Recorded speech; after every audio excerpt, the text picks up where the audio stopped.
Hi everyone. In this video I am going to explain about CMOS 2-input NAND gate design. So in the previous videos we have seen how to construct NMOS NAND gate, NMOS NOR gate. So this is particularly about CMOS structure. So as I said, CMOS is nothing but complementary metal oxide semiconductor. Metal oxide semiconductor. So CMOS is a device, it is not a transistor. It consists of two transistors, a PMOS transistor and an NMOS transistor. So whenever you hear the word CMOS, it is nothing but a combination of PMOS transistors plus NMOS transistors. Combination of PMOS transistors and NMOS transistors. So PMOS transistor is nothing but we know the PMOS transistor is having a bubble and NMOS transistor doesn't have any bubble. So three terminals, gate, source and drain, gate, source and drain. So how to construct this CMOS structure? So for any type of logic circuits which are constructed under CMOS category must be designed like PMOS transistors should be connected. PMOS transistors should be connected in the pull-up network. Pull-up network where it is connected between VDD and output. It is connected between VDD and output. This is the place for pull-up network. This is connected between VDD and output. And another thing is pull down network which is connected between output and ground. This is pull down network. Pull down network. So the inputs for pull up network is equal to the inputs for pull up network. So pull up network we are giving suppose n number of inputs. The same number of inputs we have to give for the pull down network also. Okay, here pull up network is made up of PMOS transistors and pull down network is made up of NMOS transistors. Okay, very important. These points must be very important whenever you design a CMOS structure. Okay, so pull up network consisting of PMOS transistors. So a group of PMOS transistors. Group means whenever we are using one input, two input, three input, depending upon the number of inputs, the number of transistors are used. Suppose if you are having two inputs, then two PMOS transistors and two NMOS transistors have to be used. If it is having four inputs, then four PMOS transistors and four NMOS transistors should be connected. That means number of inputs is equal to number of PMOS transistors is equal to number of NMOS transistors. Hope you understand. Okay. And how to construct them? Suppose in our case we are having two input NAND gate. Two input NAND gate means we need two PMOS transistors and two NMOS transistors. So how to construct the two PMOS transistors, whether they should be connected in series or in parallel? Okay, that we have to observe. Okay, so the thing is here the pull-up network should be connected between VDD and output. Why it is pull-up? Whenever this network is in on state, it increases the output from, it raises the output from 0 to VDD. So it ups the output. And when the pull-down network is in on state, then it simply downs the output. So output discharges through the pull-down network. Output discharges through the pull-down network. So that's why it is pull down network and it is pull up network. Okay, always pull up network should be constructed using PMOS transistors and always pull down network should be constructed using NMOS transistors. Now coming to the realization. So coming to the realization, suppose the realization is dot product A dot B. Consider two input, 2 input dot product.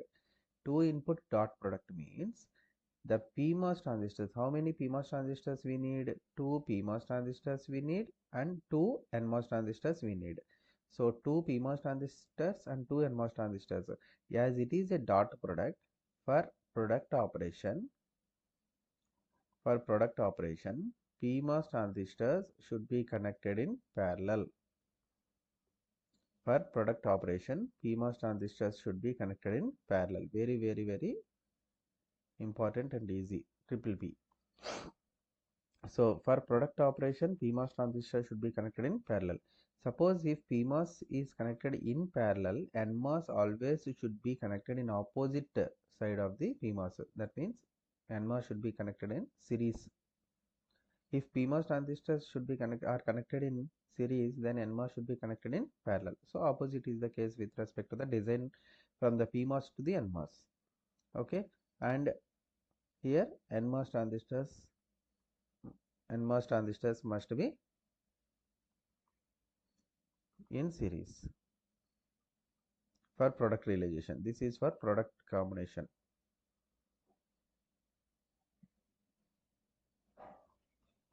Okay, suppose plus series, plus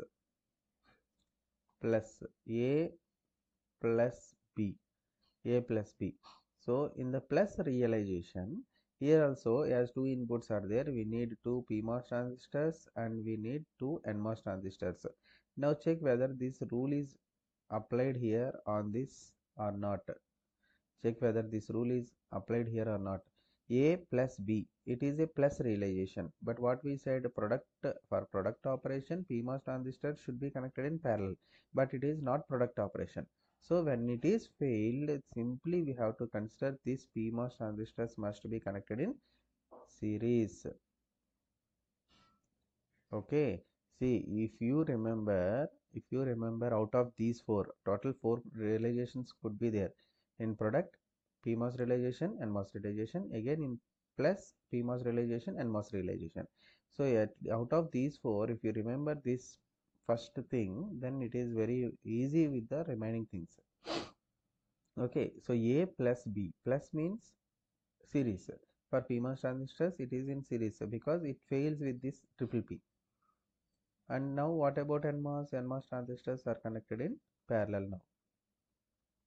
Okay. If you know this logic, you can design any type of complex circuits in the CMOS logic circuits. Now coming to 2 input NAND gate. 2 input NAND gate. So NAND is nothing but and followed by NOT gate. So we need 2 input means 2 inputs, y is equal to AB whole bar. AB whole bar. So now, as I said in the previous slide, 2 inputs are there.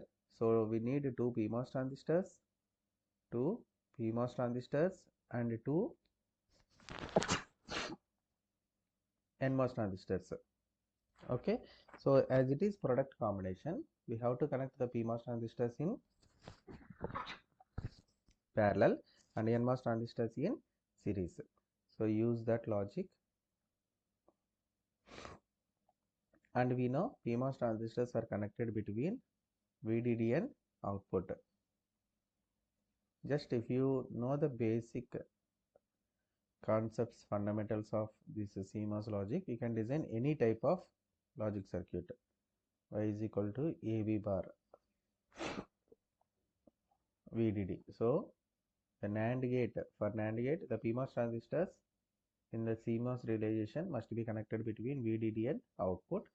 This is a PMOS, this is a PMOS with input A, here input B. And now in the bottom network, the NMOS transistors, there are 2 NMOS transistors.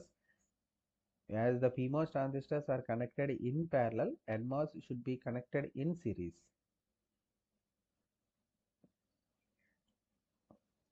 You just concentrate on one realization. The remaining rest of one is the opposite one. Okay, if you remember PMOS design, how to construct, then just if they are in parallel, NMOS is in series. If they are in series, NMOS is in parallel, like that. Okay, no need to remember both, otherwise you may confuse.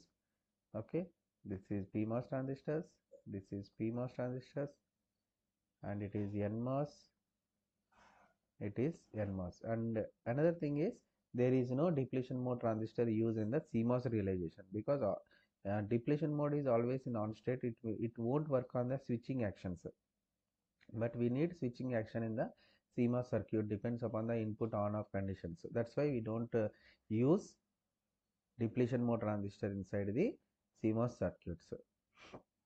Okay, this is CMOS 2 input NAND gate. CMOS 2 input NAND gate. So whenever if you want to consider the transient analysis with respect to the capacitance, that capacitance should be connected as the load capacitance, which is a lumped capacitance of all the individual capacitors, stray capacitance or parasitic capacitances that are existed among the transistors. So you can show that as a C load. Okay, thank you.